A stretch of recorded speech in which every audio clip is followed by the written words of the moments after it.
what are you doing? Did you even tune your violin today?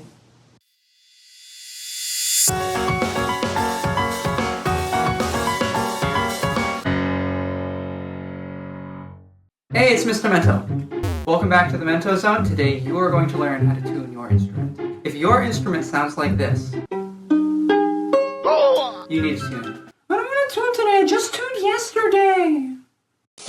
Well, strings go out of tune for a variety of reasons, such as the constant pressure allowing them to vibrate hundreds of times a second, and changes in temperature also have an effect on tension, but I don't want to lose the student's attention with overly technical jargon, so instead I'll just say, your instrument goes out of tune every day and you need to tune your strings every time you play it.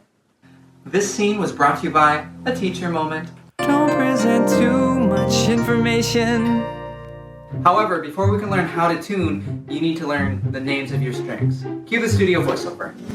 This is a violin. From the lowest or fattest string to the highest or skinniest string, the violin plays these notes: G, D, A, E. Good dogs are everywhere. This is a viola. Lowest to highest, C, G, D, A. Calm goldfish, don't attack.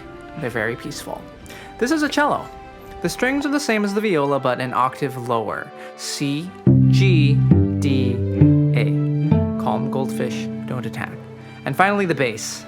E, A, D, G. 11 ants dig graves. Cool. So the first step is simple. What is the string name that you want to tune? After you know that, then the second step is to answer the question, is our string in tune? And for that, we use a tuner. It's actually better to use your ear, even if it's less accurate at first, but for this lesson, we're using a tuner, okay? Okay. This is a website called Tuner Ninja, but any visual tuner works fine for this. Before we begin, if your tuner lets you change the hertz of your tuning, then just make sure it's set to 440. That's the frequency of A, but that's the default on this website, so we don't have to worry about it. So I have my instrument with me and I'm gonna play my A string, so let's see what the tuner says. Okay, so A is really out of tune and the arrow is pointing to the left, which means I'm flat. Musicians use a term called cents to measure how flat or sharp a note is from the intended pitch, and to me this looks like about 30 to 40 cents flat, which is a lot. We're going to be working with these things over here called the fine tuners, or if you play bass, you'll be using the tuning machine heads. If I twist it clockwise, it will make my string tighter and sharper. If I twist it counterclockwise, it will make the strings looser and flatter. Because my A string is flat, I want to turn it clockwise to make it sharper. There. Now, let's see what the tuner says. Now I went too far and it looks like I'm about 30 or 40 cents sharp. I need to go back, turn it counterclockwise a bit, and bam, I'm in tune. Awesome, now let's play the next string, D. Okay, wait, 1, that sounds so wrong, and 2, it's saying I'm in tune, but it's saying I'm playing the note C sharp or D flat, not the note D.